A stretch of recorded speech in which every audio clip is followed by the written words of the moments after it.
묵상 기도하심으로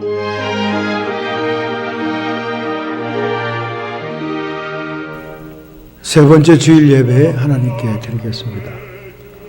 어찌하여 열방이 분노하며 민족들이 허사를 경영하는고, 세상의 군왕들이 나서며 관원들이 서로 꾀하여 여호와와 그 기름 부음 받은 자를 대적하며 우리가 그 맨 것을 끊고 그 결박을 벗어버리자 하도다. 하늘에 계신 자가 웃으시며 주께서 저희를 비웃으시리로다. 그때 분을 바라며 진노하사 저희를 놀래어 이르시기를 내가 나의 왕을 내 거룩한 산 시온에 세웠다 하시리로다. 내가 내 영을 전하노라. 여호와께서 내게 이르시되 너는 내 아들이라. 오늘날 내가 너를 낳았도다. 내게 구하라. 내가 열방을 유업으로 주리니 내 소유가 땅 끝까지 이르리로다. 내가 철장으로 저희를 깨뜨리며 질그릇같이 부수리라 하시도다. 하나님 아버지, 오늘도 변함없이 저희들이 주님 사랑하며 주님을 찬양하며 감사하고자 주의 전에 모였습니다. 오늘 이 예배가 성삼위 하나님께서 기뻐 받으시는 연락되는 영적인 예배 되게 하옵소서. 존귀와 영광이 세세 무궁토록 성부와 성자와 성령님께 있을지어다.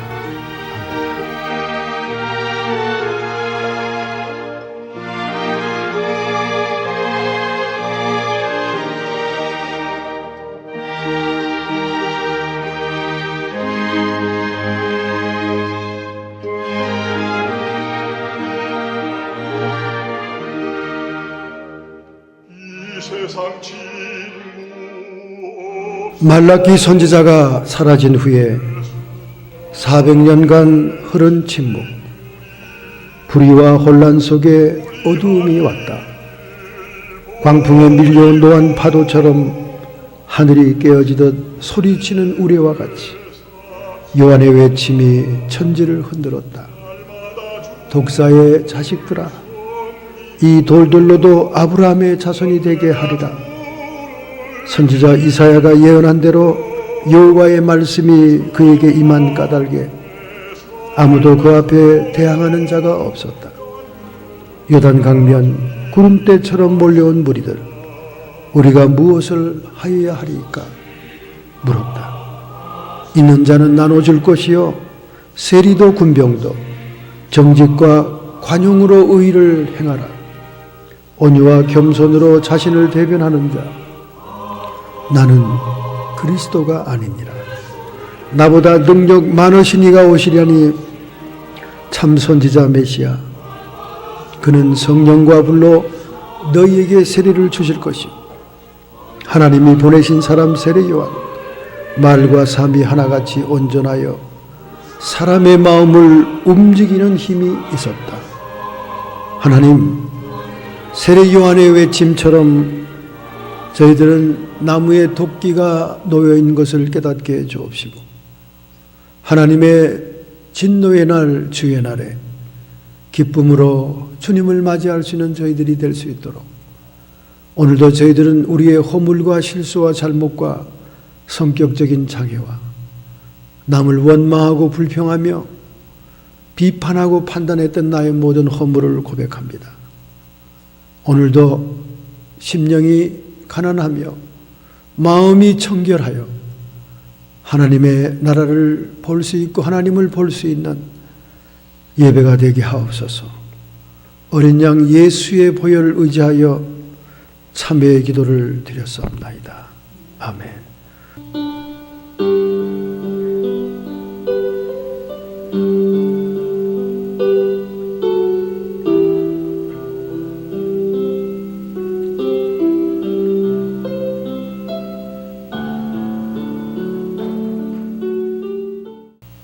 하나님의 말씀입니다. 구약성경 972페이지 이사야서 6장입니다. 6장 1절부터 13절까지 함께 통독으로 봉독하겠습니다.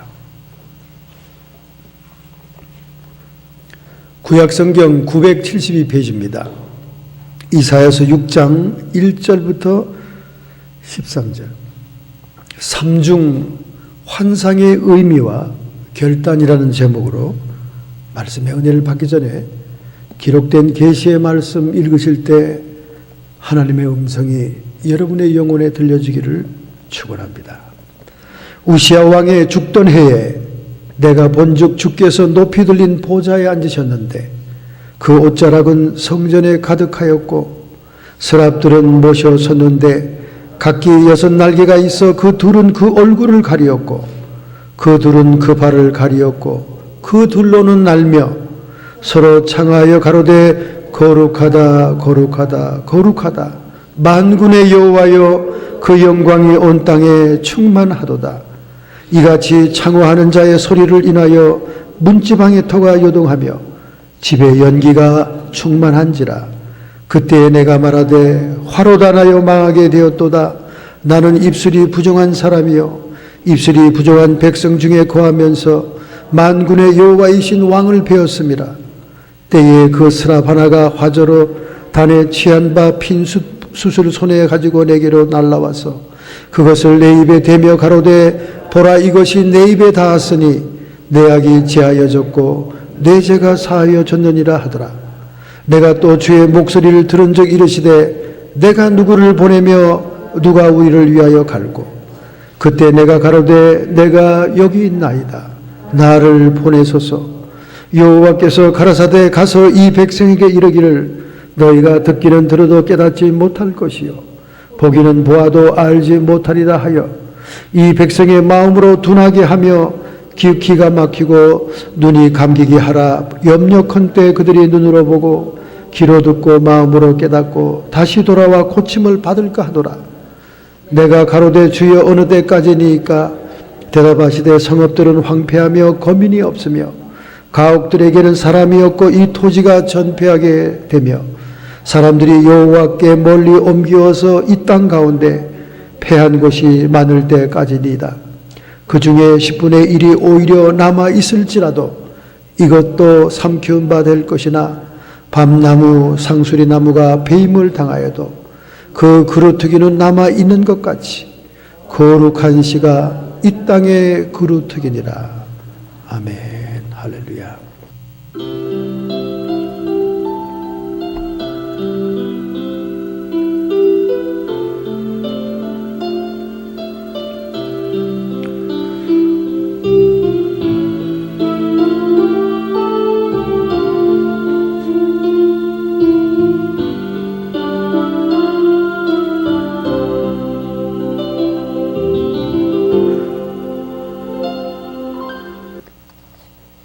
우리 지난 주간만 해도 미국 동부의 혹심한 추위 그리고 눈보라에 대한 뉴스가 미국의 채널의 뉴스를 장식했습니다. 정말 요사이 없었던 강추위 아닙니까? 소떼가 얼어 죽고 고두름이 지붕에 늘어져 있습니다. 동부에 사는 목사님이 그렇게 얘기하더라고요. 정말 지겹다고. 겨울 되면 집과 교회가 동파가 되는데 그 수리비가 해동하면 너무나 크다는 거예요. 여기 서부에 계신 목사님들이 집 페이먼과 교회 페이먼을 걱정하니까 그 페이먼은 양반입니다. 교회 연료비가 한 달에 3,000불, 4,000불, 5,000불이 나온다는 거예요. 그러면 추울 때만 키면 되죠. 추울 때만 켰다간 다 동파된답니다. 수리비가 수만 불 나온대요. 그래서 눈물을 머금고 24시간 켜놔야 된대요. 겨울에 3,000불, 5,000불. 그 큰 교회당을 연료로 떼어야 되니까. 정말 기후는 좋은 동네 우리가 살고 있습니다. 제가 뉴저지에 부흥회 갔더니 그 장로님과 안수 집사님이 저를 굉장히 바디가드를 해주더라고요. 철저하게 보완을 해주더라고요. 유대인들만 들어가는 의리번쩍한 호텔에다 탁 제 방을 정해놓고는 어떤 교인도 얼씬도 못하게 딱 보호를 해주더라고요. 저는 처음에 너무 나를 대접을 잘해주는구나 했더니 웬걸. 그 뉴저지에 있는 사람들이 이 서부의 날씨가 좋다는 소식을 듣고 그 서부의 소식을 듣고 싶어 하니까 틈만 되면 저하고 개인 면담을 하고 싶어 합니다.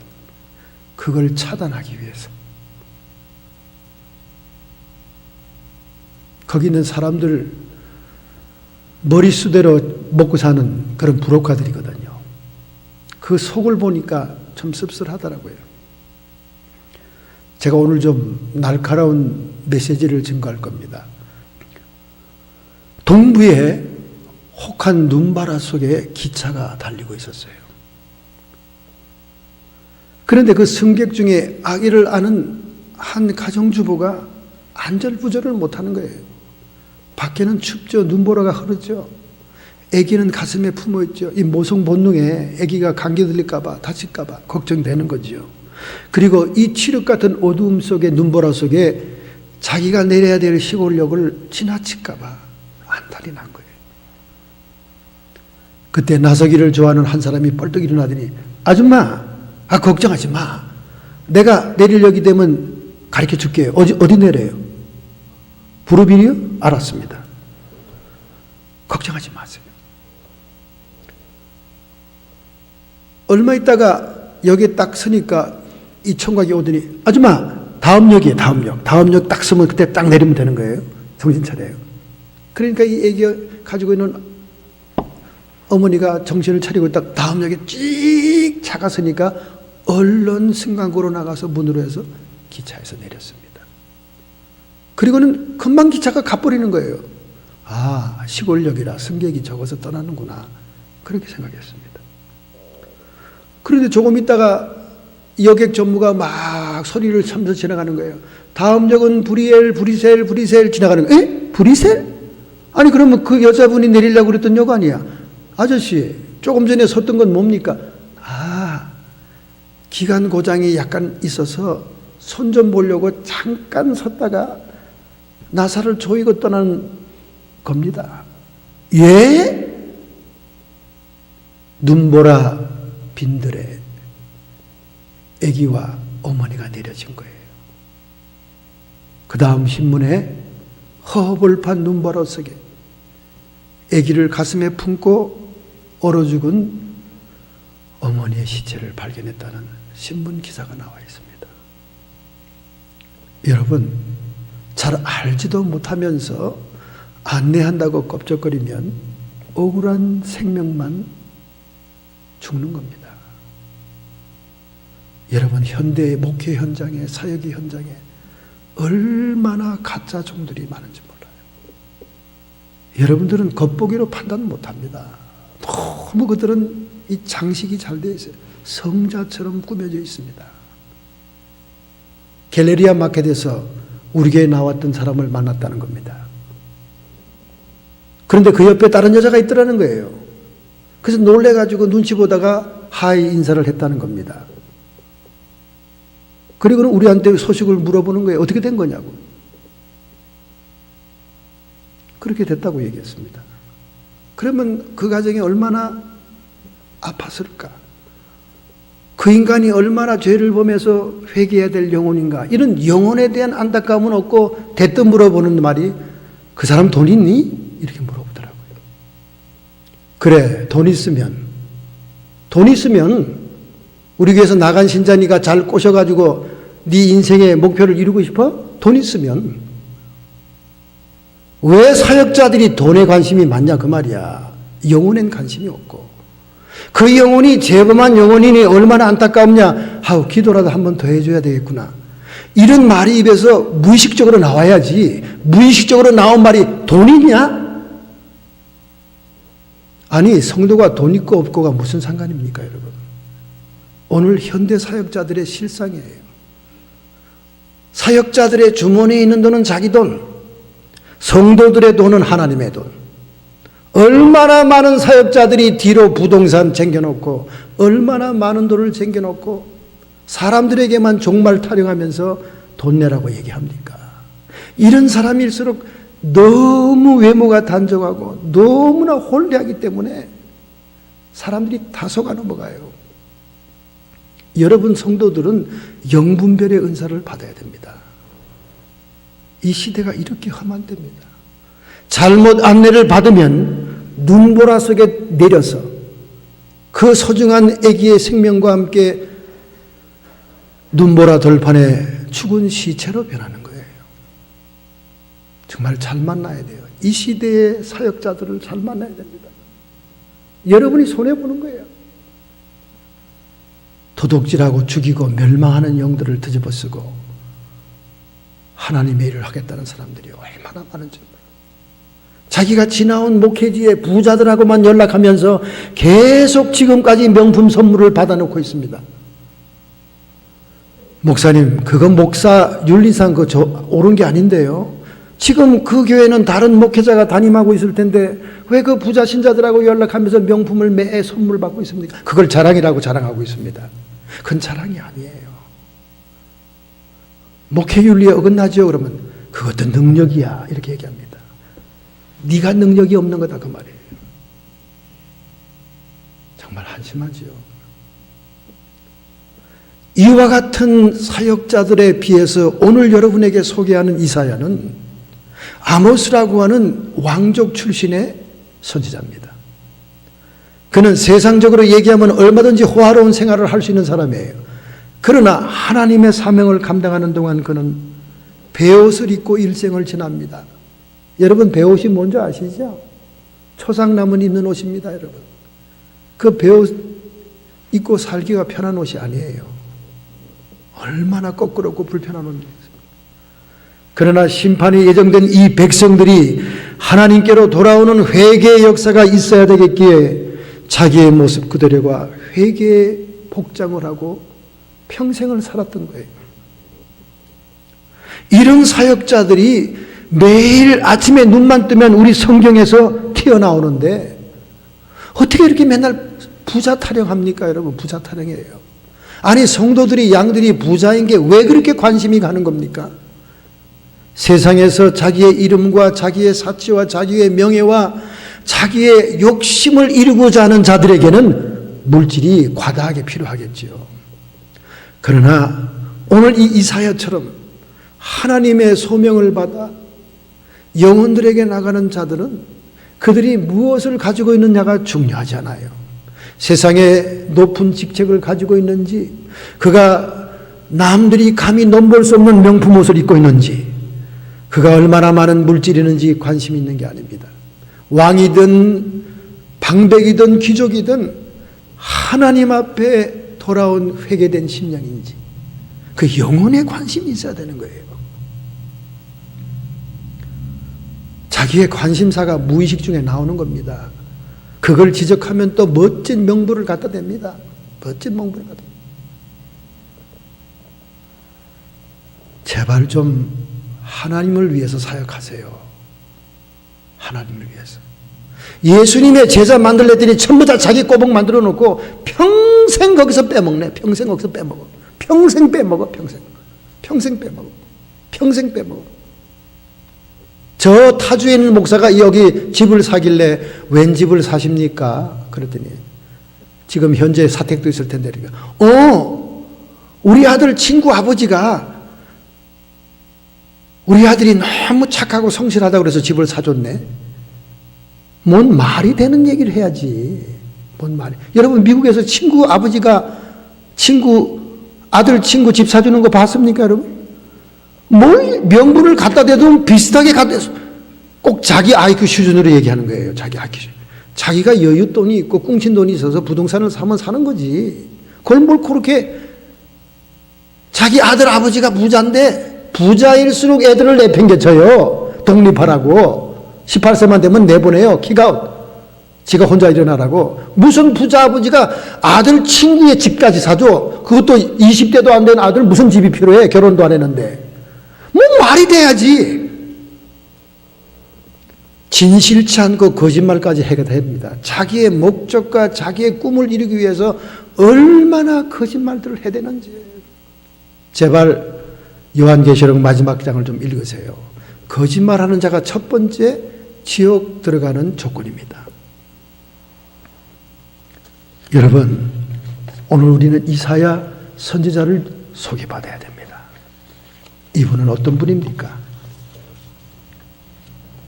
이분은 BC 759년부터 60년 동안 유다의 네 대에 걸쳐서 우시야, 요담, 아하스, 히시기야에 걸쳐서 예언 사역을 한 것입니다. 그러나 그가 60년간 피를 토하는 예언의 말씀을 증거하다가 므낫세 왕 때 그는 가죽에 씌어서 햇볕에 나가 있다가 그것을 톱으로 켜서 순교를 당합니다. 이렇게 하나님의 사명을 맡은 종들은 비참한 말로를 겪습니다. 12제자가 다 그랬지 않습니까? 그러나 본서는 말이죠. 이사야서는 아름답고 힘찬 문체로 되어 있어요. 역시 귀족, 왕족 출신이니까 아마 공부를 많이 한 것 같습니다. 그래서 아주 그 문장들이 탁월하죠. 이사야서 문장을 보면 역시 그 인텔리전스한 그 느낌을 받을 수밖에 없습니다. 그래서 그는 그의 예언 가운데 메시아로서 예수 그리스도에 대한 예언이 가장 많이 성취된 사람입니다.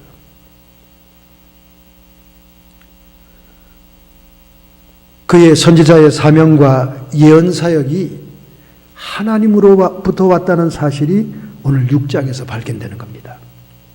성전에서 환상을 보게 되죠. 그 성전 환상은 세 가지 의미가 있었습니다. 하나님의 보좌가 보이는데 하나님의 옷자락이 성전에 가득하면서 영광이 충만한데 거기 스랍 천사들이 날개를 펼쳐서 막 하나님께 영광을 돌리고 있었습니다. 이 스랍이라는 것은 그룹 천사도 아니요 천사장도 아닙니다. 여러분 천사장이 에녹서에 보면 7 천사장이 있어요.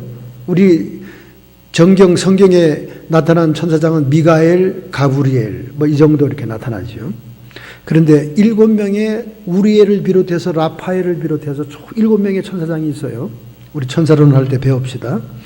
그런데 그 천사도 아니요. 그 다음에 그룹 천사도 아니요. 여기는 스랍 천사입니다. 스랍이란 말은 히브리 말로 불태우는 자다. 불태우는 자. 뭘 불태우는데? 불결하고 더럽고 죄악을 불태우는 자라 그 말이지. 즉 하나님의 보좌 옆에서 하나님을 찬양하고 하나님을 변호하면서 거룩하다 거룩하다 하나님의 거룩성을 지키는 천사다 그 말이에요. 성결 천사라고 합니다. 그렇기 때문에 성전 환상에서 이 스랍 천사가 제단 숯불을 화저로 이사야의 입을 확 찢어주셔서 죄를 사하는 광경이 나오는 거죠. 그런데 이 6날개 중에 2날개는 얼굴을 가렸다 그랬어요. 이것은 미처 하나님의 보좌를 볼 수 없을 만큼 하나님을 두렵고 떨림으로 경외하는 모습을 보여주는 겁니다. 2발로는 발을 감췄다 그랬어요. 발을 수줍어서 발을 감춥니다. 그 발을 감춘다는 것은 겸손을 의미하는 거예요. 그래서 중매하는 여인이나 시집에 처음 초청받아 가는 여인이 양말을 신고 가지 않으면 시어른들에게 불호령이 떨어집니다. 양말을 신고 발을 가린다는 것은 겸손을 얘기하기 때문에 그래요. 그 다음에 2날개로는 막 날아다녔습니다. 스랍 천사들이 막 열심히 날아다닌다는 건 뭡니까? 하나님의 명령에 순종을 한다고 말이에요. 즉각 순종한다고 말이에요. 이 세 가지 환상의 영적인 의미는 하나님을 경외하는 것이요, 하나님께 겸비하고 겸손하는 것이요, 그리고 하나님의 말씀과 뜻에 순종하는 스랍 천사의 모습을 보여주고 있는 것입니다. 이 세 가지의 단계로서 이사야서가 부름을 받는 광경에서 우리는 영적인 교훈을 얻으려고 합니다. 그래서 먼저 1절부터 4절은 보좌의 환상이지요. 우리 한번 보겠습니다. 내가 본즉 우시야 왕이 죽던 해에 내가 본즉 주께서 높이 들린 보좌에 앉으셨는데 그 옷자락은 성전에 가득하였고 스랍들이 모여 섰는데 각기 6 날개가 있어 그 둘로는 그 얼굴을 가리었고 하나님을 경외한다는 것이죠. 그 둘로는 그 발을 가리었고 겸손을 나타나죠. 그 둘은 날며 즉각 순종하는 걸 얘기합니다. 서로 창하여 가로되 거룩하다 거룩하다 거룩하다 만군의 여호와여 그 영광이 온 땅에 충만하도다. 하나님의 거룩성을 지키는 천사, 성결의 천사다 그 말이죠. 이같이 창하하는 자의 소리로 인하여 문지방의 터가 요동하며 집에 연기가 충만한지라. 연기, 세키나를 얘기합니다. 거룩한 영광이 가득 찬 거지. 할렐루야. 여러분, 이 영광이란 말은 참 우리 성경에서 어려운 말 1, 2, 3등 중에 들어가는 말입니다. 영광은 히브리 말로 카보드. 카보드는 무겁다, 풍부하다 그런 말입니다. 여러분, 이 성전에 하나님의 영광이 임하잖아요. 그러면 아무것도 보이지 않는데 무게를 느낍니다. 우리가 아무것도 안 보이는데 뭐가 무거운 게 확 우리를 누르는 것처럼 느껴요. 그런데 그게 기분 나쁜 느낌이 아닙니다. 풍부해.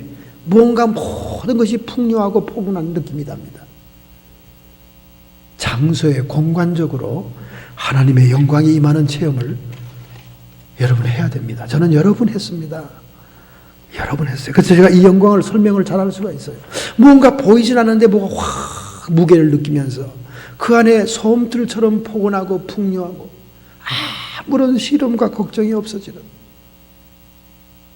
마약의 황홀한 상태가 이것만 하겠습니까? 어디?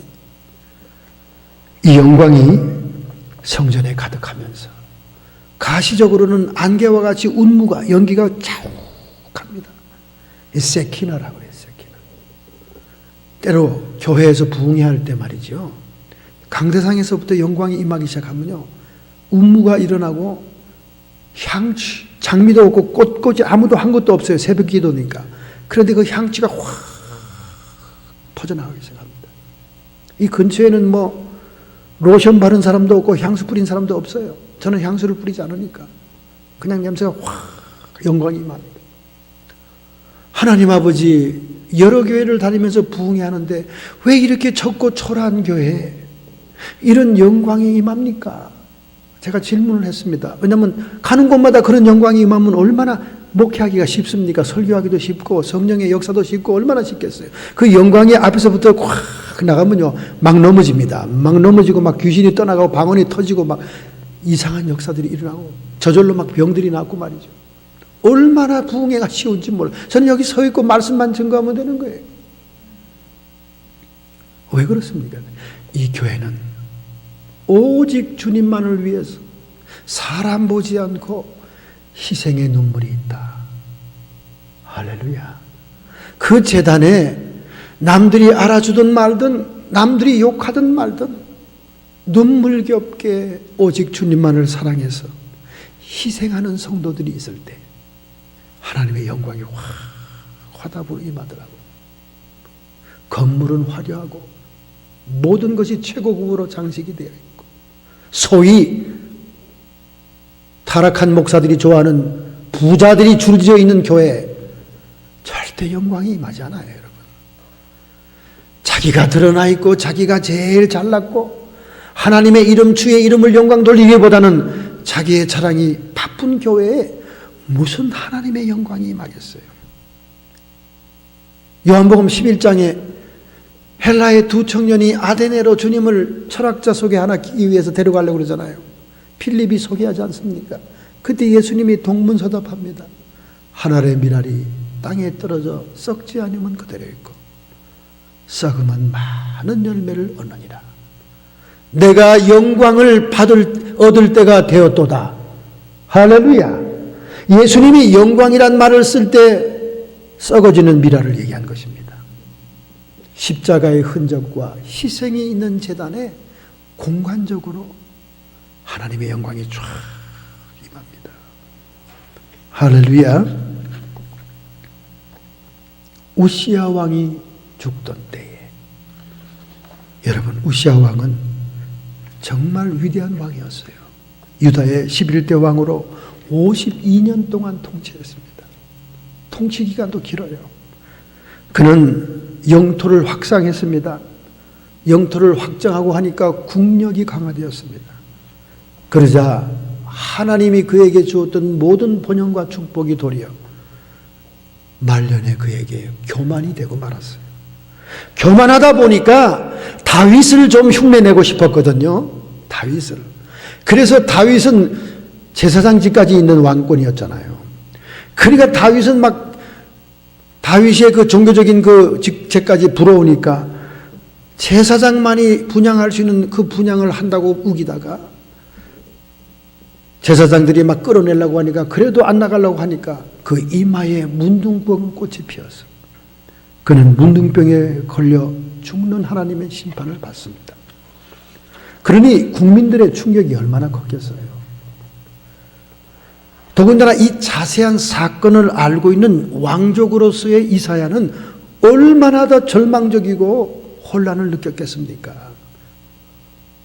전반부에 그토록 하나님의 축복과 번영으로 국력을 강화했던 위대한 왕이 조금 실수한 것이 문둥병이 되어 죽었으니 우시야 왕이 죽던 해에 그는 절망 중에 하나님의 위로를 받고자 혼란스러운 이 모든 상황을 어떻게 좀 해보려는 기도를 위해서 그는 성전을 찾은 겁니다. 그때 이 성전에서 보좌의 환상을 보게 된 거죠.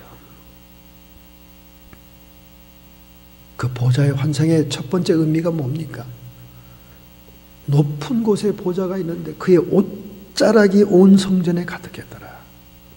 비록 인간적으로 유능한 왕은 죽었을지라도 이 이스라엘 하나님의 백성을 다스리는 만군의 왕이신 하나님은 여전히 통치하신다.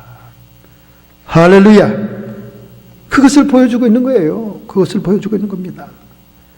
그러니 하나님이 여전히 통치하고 있으니 절망할 것도 없고 혼란스러울 것도 없고 그저 우리의 이 어려운 환경과 상황을 경외하는 주님께 맡기기만 하면 되는 겁니다. 할렐루야. 구약성경 시편 68편 19절에 말합니다. 날마다 우리의 짐을 지시는 주님을 찬양할지라. 할렐루야. 때때로 이 작은 교회, 개척교회에 있는 목사님들은요, 교인들의 문제가 생기면 자기가 뭘 해결하려고 굉장히 고민합니다. 근데 여러분, 대개 성도들의 문제는 그들의 평생을 통한 생활 습관과 그들의 평생을 통한 영적인 상태에 의한 결과예요. 육신의 인간 부부인 목사 부부가 그 문제를 해결할 수가 없습니다. 어떻게 평생을 그렇게 살아오고 그렇게 해서 만들어진 문제를 해결합니까? 그런데 큰 교회 목사님들은 대개 다 그걸 다 그냥 기도로 한번 지나가고 말아요. 어떤 때는 기도도 못합니다. 수천 수만 명의 사람은 어떻게 기도합니까? 그냥 메시지를 통해서 자기가 은혜 받고 자기가 고치고 해결하는 거죠. 자기들의 기도로 해결하는 겁니다. 그 작은 교회일수록 목사님들이 거기에 막 인간적으로 뛰어들게 되죠. 돈이 없으면 돈을 갖다 꿔서라도 줘야 되고 말이에요. 이렇게 하다 보니까 그만 번아웃 되는 거예요. 근데 목사님들의 사명은 그런 모든 인생사의 문제를 주의 보좌 앞에, 은혜의 보좌 앞에 가져다 놓는 거예요. 그리고 그 짐을 주님께 얼른 맡겨야 됩니다. 그걸 들고 있어 봐야 번아웃 당하고 말아요. 저는 그래서 상담에서 여러 가지 어려운 문제들이 막 들려오면 그냥 기도의 제목으로 제일 먼저 삼아서 주님의 은혜의 보좌 앞에 갖다 놓습니다. 날마다 나의 짐을 짊어지시는 주님 받으소서. 어차피 저는 해결할 수 없습니다. 주님만을 찬양합니다. 그렇게 맡겨놓으면 주님이 또 해결을 주실 때가 너무나 많죠. 할렐루야. 내가 무엇을 해결하려고 뛰어들다가는 오히려 배신당하고 시험당하고 떠나가고 이런 경우가 더 많은 것입니다. 천지를 지으시고 우주 만물을 운행하시며 만군의 왕 되시는 주님의 통치가 우시야 왕이 죽었을지라도 있으므로 그분에게 경외하는 마음으로 맡길 때 할렐루야. 우리 주님이 역사해 주심을 믿습니다. 할렐루야. 기독교 박해 시대에 700마일이 넘는 지하묘지 카타콤에서 300년 동안 신앙생활을 했습니다. 이 박해 기간 동안 10세대가 지나갔어요. 10세대면 한 세대를 40년 정도로 칩니다. 400년이 지나간 그런 세대죠. 고고학자들은 약 400만 명의 기독교인들이 지하묘지에서 신앙생활하다가 죽었다. 그렇게 통계를 내고 있습니다. 그런데 거기를 가봤을 때 그들의 벽 가운데 가장 많은 그림은 뭔지 아십니까, 여러분? 물고기 표시였습니다. 그들이 박해 중에 로마 군인들을 피하면서 그들끼리 암호를 전달할 때 그 암호가 물고기 표시였어요. 물고기 표시. 두 번째로 가장 많은 말씀이 뭔지 아십니까? 벽에다 그렇게 써놨습니다. 하나님은 절대로 매이지 아니하신다. 할렐루야.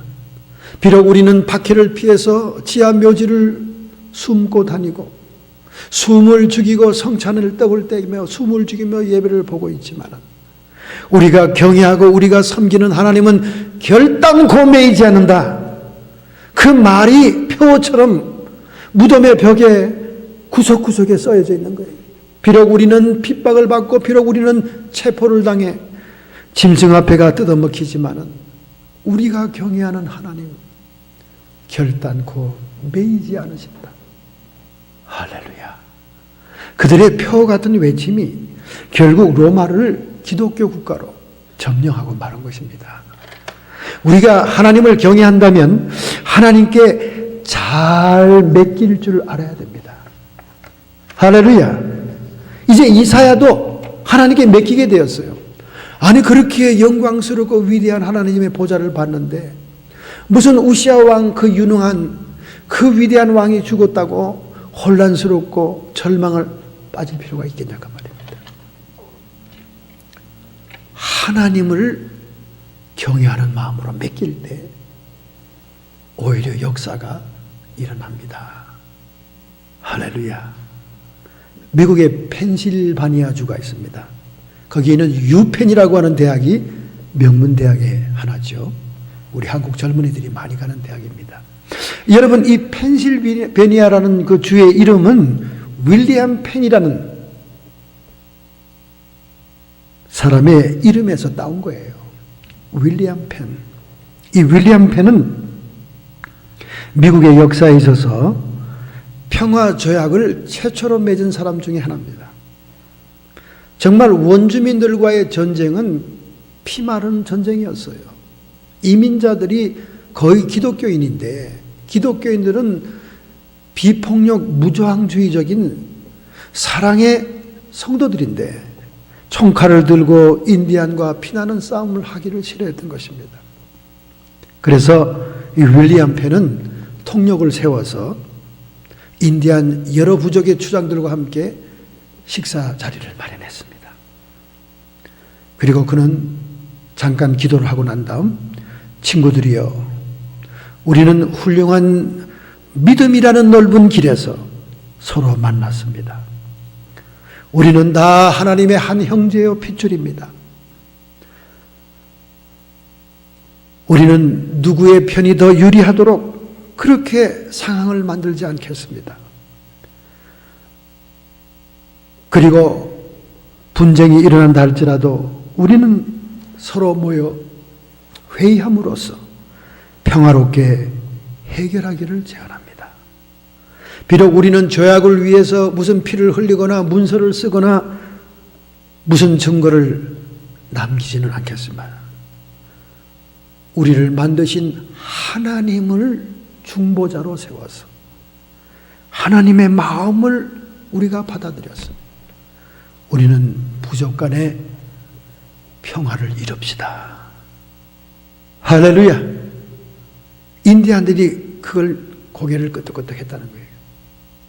그동안 여러 사람들과 문서에 조인하고 사인하고 손가락에 피를 흘리고 별짓을 다 해도 여전히 전쟁은 일어나고 여전히 서로 죽이는 평화조약이 깨어진 예를 봐서는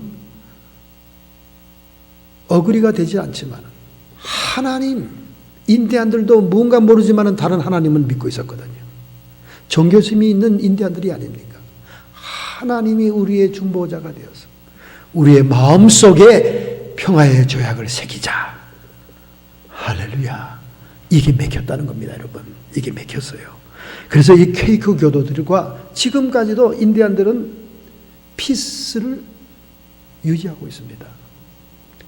총든 기병대, 외투를 입은 군인, 이런 사람들은 믿지 않아도 이 퀘이크 교도들, 화평케 하는 자가 복이 있나니 저희들이 하나님의 아들이라 일컬음을 받을 것이니라. 정말로 그들은 하나님을 앞세워 화평을 이루자고 했을 때 지금까지도 인디안들과 화평을 이루고 있는 것입니다. 오히려 문서에 쓰고 인간의 사인을 하고 물건을 물물 교환하고 인도네시아처럼 피스 차이들을 바꾸고 이런 복잡한 절차 의식이 없더라도 하나님께 맡기는 평화의 조약은 지금까지도 성공하고 있다는 거예요. 할렐루야. 여러분, 금년도 이 전체를 하나님께 맡깁시다. 여러분이 하나님을 두렵고 떨림으로 섬기고 있습니까? 스랍의 천사들처럼 얼굴을 가려우면서 하나님을 경외합니까? 하나님의 보좌에서 이 지구 우주 만상을 다스리는 하나님의 통치권을 믿습니까? 그렇다면 만왕의 왕 되신 주님께서 날마다 나의 짐을 진다는 사실을 믿으면서 겸손하게 우리 하나님께 맡겨야 됩니다. 할렐루야. 이 맡기는 과정이 기도라는 과정이에요. 기도라는 과정. 여러분의 마음을 불안하게 하고 두려워하게 하고 여러분의 마음을 흔들고는 일이 있다면 하나님께 나가 맡기는 기도를 해야 됩니다. 하나님, 이것을 내가 어떻게 할 수가 없습니다. 만국을 통치하시는 주님의 위대하심에 맡기오니 주님께서 이 일을 이루어 주옵소서. 2014년도가 그런 한 해가 되길 바랍니다. 할렐루야. 여러분, 이렇게 보좌에 하나님의 천사들의 육성을 드는 환상을 통해 그는 분명한 사명을 느끼게 된 거예요. 오늘날 이상한 길로 가고 있는 사역자들, 자기의 이름을 드러내며 자기 가족을 챙기며 자기의 명예를 위해서 모든 구정물과 나쁜 일을 다 다른 사람들에게 맡기고 전가시키고 자기는 어느덧 성자가 되어 있는 그런 잘못된 사역자들, 이런 사역들이 많은 것은요, 이런 분명한 하나님의 콜링을 받지 못해서 그래요. 체험이 없어서 그렇습니다. 정말 이렇게 하나님의 보좌 앞에 천사들의 환상을 보며 콜링을 받았다면 그렇게 함부로 자기를 위해서 살지 않습니다. 자기를 위해서 자기 이익을 챙기면서 겉으로는 명분 세우고 성자인 것처럼 모든 성도를 속이는 행동을 하면서 그렇게 평생을 보내지 않아요. 왜? 그런 충격적인 하나님의 콜링을 받았기 때문에 그래요. 그래서 오늘날도 미국인의 대다수 교인들은 라이브 설교를 좋아합니다. 라이브 설교. 비디오보다, 메디아, SNS 설교보다 직접 육성으로 예배에 참석해서 듣는 설교를 좋아한다는 거예요. 여전히 좋아한다는 거예요. 지난 9월 10일 날 1001명의 미국인들을 상대로 실시한 설문조사에서 라이프웨이 조사에 따르면 조사 대상의 35% 이상이 오직 육성 설교만이 은혜가 된다. 왜 이런 말이 나왔을까요? 요즘 캠퍼스 처치라고 그래가지고 후리웨이를 따라서 지교회를 많이 여는 교회들이 있어요. 지교회를 많이. 그래서 서울 여의도 교회도 지성전 해가지고 다 지교회를 열잖아요. 거기 찬양팀 팀도 따르고 예배를 인도하는 목사도 다 따로 있지만은 본 설교만은 본교회에서 보내는 비디오를 스크린에 비춰주잖아요. 그걸 본따 가지고 세계 만국의 캠퍼스 처처지들이 일어납니다. 프리웨이를 따라서 지교를 만들어 놓고 전부 다 비디오를 스크린 설치하고 비디오를 본교회 목사가 보내고 있죠. 멀티 사이트 교회라고 합니다. 유행이에요 지금. 2곳 이상의 교회를 세운 교회들. 그런데 그런 스크린을 통해서 만나는 목사의 설교 은혜가 안 된다는 거예요. 왜냐하면 설교라는 것은 현장과 소통하는 소통력이 있잖아요. 때때로 목사들이 자기가 어떤 원고 설교를 준비하고 오더라도 그 현장의 분위기와 그 대중의 상태에 따라 설교가 변경되기도 하고 내용이 변경되기도 합니다. 오늘 제 설교가 많이 변경되고 있잖아요. 원고에 따라서. 왜냐하면 이 대중과 소통이 되기 때문에 그래요. 그러나 비디오로 보내는 설교는 그 소통이 안 된다는 거예요. 영혼의 교류가 없다는 것입니다.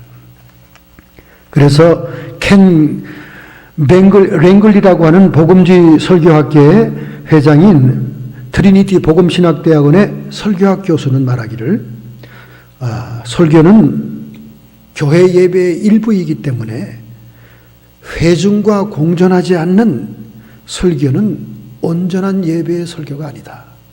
그렇게 설교학 교수님이 말씀을 했습니다. 여러분, 이 말은 설교자들에게만 관여되는 말이 아닙니다. 오늘날까지 여러분의 신앙이 간접적인 신앙이에요. 누가 카더라 하는 간증 듣고 생긴 신앙이라면 불완전하다고 말해요.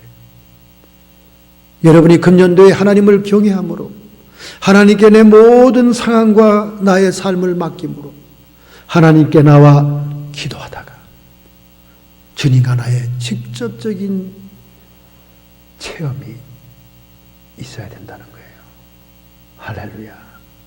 여러분이 그런 직접적인 하나님과의 만남과 체험이 일어나면 일어날수록 여러분의 신앙은 깊어지는 거예요. 깊어지는 거예요. 베드로 같은 생자도 예수가 깊은 곳에 그물을 던져 기적의 물고기를 눈으로 보고 난 다음 그는 주님 앞에 무릎을 꿇었지 않았습니까? 선생이여 그러던 사람이 주님, 나는 죄인입니다. 나를 떠나소서. 금년도에 여러분 하나님께 맡기는 기도를 통해서 깊은 영적인 체험이 여러분 개인에게 일어나기를 간절히 소망합니다. 할렐루야. 자, 두 번째 5절부터 7절입니다. 5절부터 7절을 그때 내가 말하되 화로다나여 망하게 되었도다.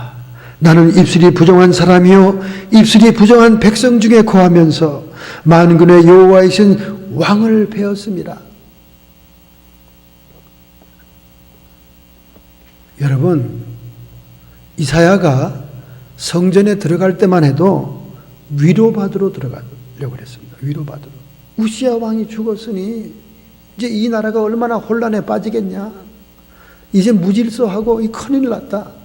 위로를 받으러 들어갔는데 하나님의 거룩한 환상을 보고 난 다음 자기가 부정한 자라는 것을 깨달았습니다.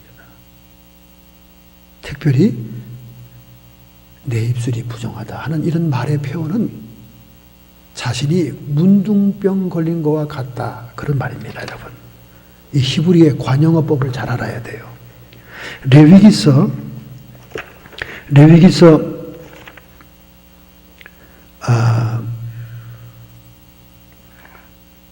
13장 45절에 보면 문둥병 걸린 사람들이 자기 입으로 부정하다 그러면서 가야 되는 거예요.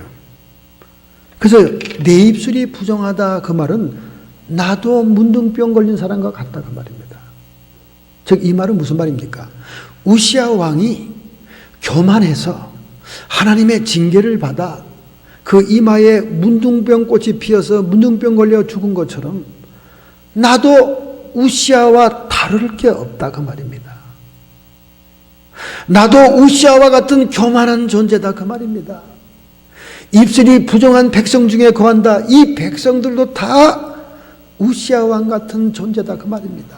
목이 곧은 백성이요 교만하기에 여호와 하나님만 유일신으로 섬기는 것이 아니라 자기의 이익과 자기의 농사와 가나안의 독자신을 섬기면서 하나님을 떠난 자들이 아니냐 그 말이죠. 징계받고 심판받아 죽은 저주받은 인생이었던 우시야만 불쌍한 게 아니야. 알고 보니까 거룩한 하나님의 보좌 앞에 내가 얼마나 누추한 존재임을 깨닫게 된 겁니다. 망하였도다, 내가 죽게 되었도다, 내가 부정한 사람이네 보니까. 할렐루야. 그래서 겸비하면 겸비할수록, 겸손하면 겸손할수록 하나님의 은혜를 많이 받은 사람이에요. 여러분이 좀 이제는 신앙생활이 3, 40년 됐으면요, 영분별 할 줄 알아야 돼요. 영분별. 교만도 겸손을 가정에서 나타날 때도 있고요. 저 사람이 은혜 생활을 많이 한 사람인지 아닌, 겸비하면 은혜 받은 사람이에요. 그리고 자기가 죄인임을 인정하는 사람들은 은혜를 받고 겸손한 사람입니다. 근데 이 겸손이 칭송을 받는다고 생각해서 거짓 겸손한 사람이 수도 없이 많습니다. 그것도 여러분이 분별할 줄 알아야 돼요. 그러니까 위로 볼 때는 보좌의 하나님, 그를 경외함으로 우리가 모든 것을 맡기는 기도를 해야 되고, 안으로 볼 때는 내가 겸손하여, 나도 우시아와 같은 교만한 존재예요. 우시아가 대표적으로 벌을 받은 것뿐이지 나도 내 백성도 벌 받을 인간이구나 인정을 해야 된다 그 말이에요. 할렐루야. 이렇게 인정이 되면 회개가 터지는 겁니다. 할렐루야. 여러분이 문둥병 징계를 받을 만한 죄인이라고 생각이 됩니까? 오늘날 교인들은 잘못된 목자들의 칭찬하고 축혀주는 설교 때문에 다 자기가 굉장히 예수를 잘 믿고 막 하나님이 자기를 사랑해서 어쩔 줄을 모르는 줄 알고 있어요. 나는 사랑받기 위해 태어납니다. 꼴값들을 떨어요. 꼴값들을 떨어. 정신들 차리세요, 여러분. 그런 상태로 절대 천국에 못 갑니다. 죄다 여러분 교회에 있는 교인들 만나보세요. 구원의 확신, 천국의 확신 없는 사람이 쪼다 병신 같아요. 왜들 그렇게 자신만만하고 자기 확신에 빠져가지고 자기 착각과 환각에 빠져 있는지 몰라요. 이거는 마약보다 더 황홀한 환각입니다, 여러분. 하는 짓들은, 하는 행동들은 남들을 시기하고 질투하고, 뭐 조금 옆에서 뭐가 좀 잘 되는 얘기 들으면 막 속이 뒤집어지는 꼴이 얼굴에 나타납니다. 이건 뭐 형제자매 친척 일가 친척 가운데도 일어나는 사건이고, 이건 뭐 목사의 가정들 속에도 일어난 일내가 한심해서 정말 말이 안 나와요. 이미 됐다는 거 아니고 앞으로 될 수도 있다는 얘기만 들어도 속이 막 뒤틀려서 얼굴이 울그락불그락. 자기들은 잘 먹고 잘 살고 잘 돼 있는데도 자기들이 못 돼가지고 컴플렉스가 있으면 이해가 되는데, 너무 잘 돼 있는데도 평생 지 새끼만 챙겼으니까. 그런 신보들을 가지고 무슨 천국에, 아주 자기가 천국 안 간다는 건 꿈에도 생각한 일이 없어요. 나는 지금 하나님이 나를 징계할 것이라는 생각 꿈에도 할 일이 없어요. 한 생각이 없어요. 왜 그렇습니까? 자기 의에 빠져 있는 거예요. 내가 하는 일은 다 지금 하나님이 기뻐하고 옳은 일이라고 생각하고 자기 착각에 빠져 있는 거예요. 오늘 이사야가 보좌에 계신 주님을 바라보고 성결을 찬양하는 스랍 천사 앞에 내가 하나님을 배웠기 때문에 이제 죽었구나. 자기가 부정한 인간임을 인정했고, 우시야만이 교만하고 죄가 있어서 벌받은 것이 아니라 나도 벌받은 존재요, 이스라엘 백성은 더한 존재라는 것을 그가 인정하며 회개하게 될 때, 그를 가엾이 여긴 스랍 천사 하나가 죄를 속죄하는 제단의 숯불로 그의 입술을 찢어주고 그를 정결케 하지 않습니까? 여러분이 회개할 게 많다고 생각할수록 하나님의 영광의 빛이 비치고 있는 거예요. 땅거미 가실 때 여러분 집안에 먼지가 보입니까? 어두운 저녁에 왔을 때 집안에 먼지가 보여요? 12시 대낮에 찬란한 태양이 창문을 비춰 들어올 때 어쩌면 그래 집안에 먼지가 많습니까? 찬란한 빛이 비쳐야 자기가 죄인임을 깨닫는 거예요. 사도 바울은 나는 만삭되지 못하고 태어난 자다. 8달 반이다 그 말이에요. 모자라는 인간이다 그 말입니다. 그 다음에 더 은혜가 임하니까 뭐라 그럽니까? 나는 사도 중에 가장 작은 자다. 사도 중에. 우리가 볼 때 사도 바울이 사도 중에 제일 작은 자입니까? 아니잖아요. 그는 성경의 저자요 선교사요. 얼마나 위대한 사도입니까? 근데 자기 작은 자라는 거예요. 은혜가 임했기 때문에. 나중에 말년엔 뭐라 그럽니까? 나는 죄인 중에 괴수다. 죄인 중에 괴수다. 얼마나 찬란한 하나님의 영광 앞에 섰으면 자기의 초라하고 누추한 모습이 보였겠어요. 그래서 사도 바울도 요한계시록 4장에 하늘 보좌가 열리니까 죽은 자와 같이 되었더라. 죄성이 있는 육신을 가진 사람은 그 엄청난 거룩한 보좌 앞에 죽은 자로 있을 수밖에 없는 거예요. 누가 지옥 가라고 얘기 안 합니다. 그냥 지발로 걸어가게 돼 있어요. 자기 처지를 생각해서. 그게 썬다싱의 설교에서 나옵니다. 썬다싱이 천국과 지옥을 갔다 왔는데 천국의 문에 가보니까 다들 천국 문으로 모이더라는 거예요. 불나비가 등불에 모이는 것처럼 다 천국에 들어가죠. 지금도 그러잖아요. 다 천국 간다고 생각하잖아요. 다 천국. 다 만세전에 택정함을 입어가지고 만세전에 지옥 자식으로 택정할 비운 걸 왜 생각을 못하는지 모르겠어요. 성경 공부 시간이나 설교 시간이나 예정론에 대해서 예민하게 반응하고 시비를 걸어오는 사람들의 심리를 제가 파악했습니다. 여러분 신학대학원에 가도 장로교 신학대학원에서 공부해봐도 신학교 1학년부터 마지막 졸업하는 날까지 예정론은 토론의 주제입니다. 끝이 안 나요. 딱 반으로 가려면 절대 양보가 없습니다. 여러분 잔 칼빈의 예정론을 반대하는 게 아니에요. 저는 장로교 신학대학원에서 다 공부했습니다. 장로교 신학대학원에서 공부한 게 더 많아요. 미국 신학대학원도 다 장로교 신학대학원이잖아요. 칼빈의 예정론이 잘못됐다는 게 아니에요. 칼빈의 예정론은 탁월한 거예요. 하나님의 주권, 통치권을 강조한 겁니다. 하나님의 전지전능을 강조한 거예요. 하나님은 모든 것이 현재로 보입니다. 전능한 자니까. 그러니까 어떤 인간이 어떻게 살다가 지옥 갈지 천국 갈지 다 알죠. 하나님은 다 압니다. 그리고 우리는 하나님의 주권에 의해서 이 모든 것이 시나리오와 다 프로그램에 프로젝트 된 걸 다 알죠. 우리가 만세전에 택한 거 다 압니다. 다 알아요. 그게 잘못됐다는 게 아니라니까. 그게 왜 인간인 내가 하나님처럼 전지전능하지 못한데 자기가 천국 백성으로 택했다고 장담하냐 그 말이지. 그게 잘못됐다는 거지. 그게 지금 장로교의 문제입니다. 그게 아편 같은 거예요. 그래서 다 장로교로 모여드는 겁니다. 시궁창에서 노래방에서 도우미하고 춤추고 노래 불러도 다 총회장 될 수 있으니까 예정론에 의하면. 성경 공부 시간에 예정론 가지고 물거지고 갑자기 예정론 가지고 자꾸 그거 골치 아픈 얘기예요. 그 얘기하는 사람들의 심리가 뭔지 알아요? 그것을 자꾸 떠버리는 목사는 지금 범죄하고 있는 목사입니다. 그것을 자꾸 떠버리는 신자는 지금 죄짓고 있는 성도예요.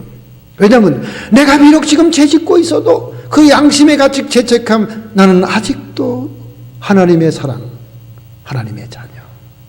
내가 비록 뒤로는 범죄하고 있고 첩이 2명이라도 나는 아직도 주의 종 목사. 예정론에 의해서.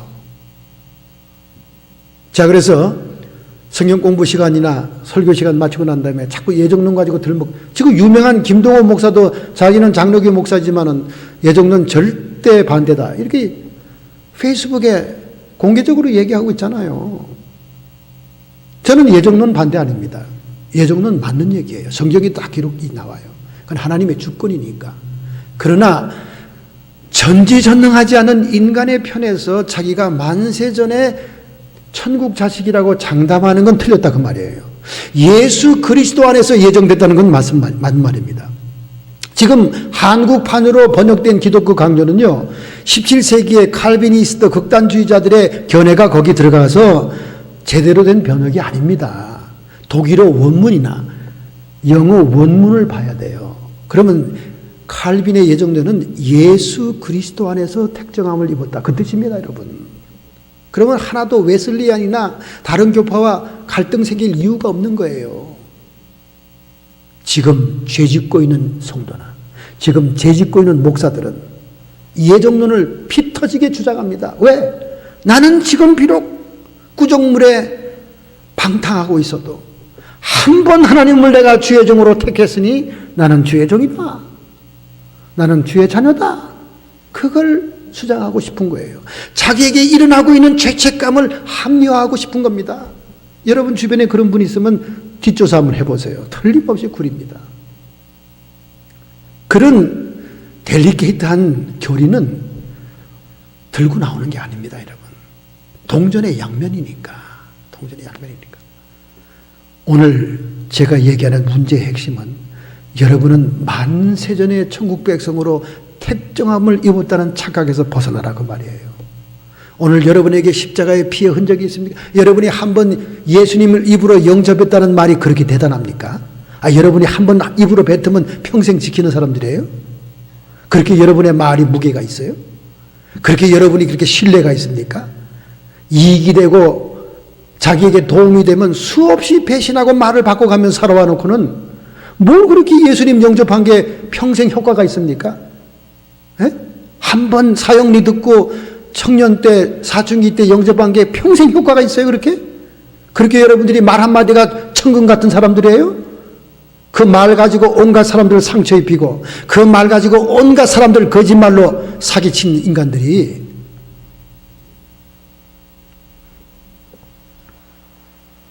화로다 나는 망하게 되었도다. 여러분 겸손히 인정하세요. 여러분과 저는 이 육신에서 영광의 육체로 변화되는 그날까지 죄에서 자유롭지 못합니다. 요한일서 3장 8절 죄를 짓는 자는 마귀에게 속하나니. 여러분과 제가 죄를 짓고 있다면 이미 마귀에게 소속되어 있는 거예요. 무슨 하나님의 자녀라고 큰소리를 빵빵 치고 택정함을 입었다고 강대상에서 큰소리 칩니까? 세 번째입니다, 여러분. 8절부터 13절. 8절부터 13절입니다. 내가 또 주의 목소리를 들은 적 이르시되 내가 누구를 보내며 누가 우리를 위하여 갈고 그때 내가 가로되 내가 여기 있나이다. 위의 보좌를 바라보고 하나님을 경외함으로 맡기는 인생, 안으로 겸비하여 죄를 인정하고 회개하는 인생, 마지막에 밖으로 역사적인 상황과 시대의 상황과 주변의 모든 환경의 요청에, 하나님의 요청에 내가 순종해서 자신이 자원하여 고백하며 결단 내려야 될 줄로 믿습니다. 내가 여기 있나이다. Here am I. 내가 여기 있나이다. 이사야가 자기를 보내달라고 얘기합니다. 입술이 부정한 백성, 패역한 백성. 그러나 이사야가 나가는 사역의 앞길은 막막하고 칠흑 같은 어둠이었어요. 그들은 결코 회개하지 않습니다. 그들은 바빌론 포로가 될 때까지, 먼 이국 땅에 잡혀갈 때까지, 그들이 망해서 그들의 땅이 폐허가 되고 그들의 추구하던 집마다 빈집이 될 때까지 그들은 회개하지 않는다는 거예요. 그때까지 네가 이 예언 사역을 해라. 그러나 그루터기가 있을 것이요 거기에 거룩한 씨가 있으리라. 여러분, 소나무는요 밑둥이를 자르면 죽습니다. 재생하질 않아요. 그런데 밑둥을 잘라도 살아나는 나무는 밤나무와 상수리나무, 도토리나무입니다. 이스라엘 백성은 하나님의 택한 백성이었고 그리고 거룩한 선지자 이사야의 예언을 들은 백성입니다. 그의 예언이 당대에는 효과가 없어서 회개치 못하여 그들이 바벨론 포로로 잡혀가는 심판을 받았다 할지라도, 그러나 그 중에 10분의 1만 지극히 작은 그루터기가 남아있어서 그 그루터기 가운데 거룩한 씨가 예수 그리스도 메시아로 계승됨으로 하나님의 영원한 구속 사역이 완성될 것을 이사야에게 보여준 겁니다. 그래서 이사야서에는 예수 그리스도 메시아에 대한 예언이 너무나 많이 나와요. 예수님이 오시기 전 750년 전부터 너무나 자세하게 디테일하게 예언한 것들이 다 이루게 됩니다. 이것이 거룩한 씨가 계승하게 되는 구원사역에 대한 하나님의 보장이 기록되는 것입니다. 영국의 말이지요. 고속 화물로 어느 남아프리카의 마을로 상자 하나가 배달이 됐습니다. 그런데 상자를 받은 이 사람은 운임료가 너무나 비싼 것 같아요. 근데 상자에 비해서는 그렇게 큰 돈도 아니었습니다. 그러나 정체불명의 상자를 받는 것에 돈 쓰는 것이 아까워서 그만 수치를 거부합니다.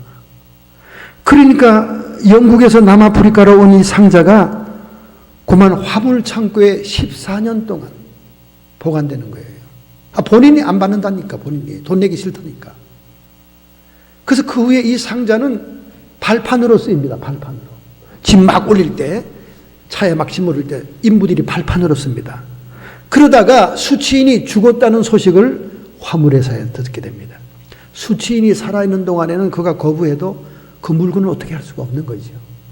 죽었다는 소리를 들으니까 경매 명단에 올려버렸어요.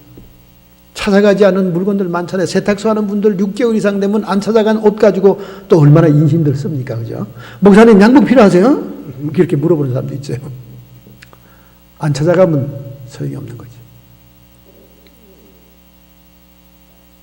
경매에 붙였어요. 참 어떤 사람이 그것도 영국에서 온 거 아닙니까? 남아프리카로요. 남아프리카의 모국이 영국이니까. 좀 신기하고 호기심 가잖아요. 근데 아무도 그 경매에서 낙찰할 사람이 없는 거야. 인기가 없어. 그래서 싼 값에 호기심에 그 상자를 경매에서 낙찰을 받았습니다. 그래서 집에 가가지고는 궁금하니까 너무 호기심이 나니까 그 상자를 망치로 때리고 열쇠를 때려가지고 쫙 열었어요. 영국 여왕의 얼굴이 찍혀있는 금화가 거기에 가득 차 있는 거예요. 깜짝 놀랐습니다.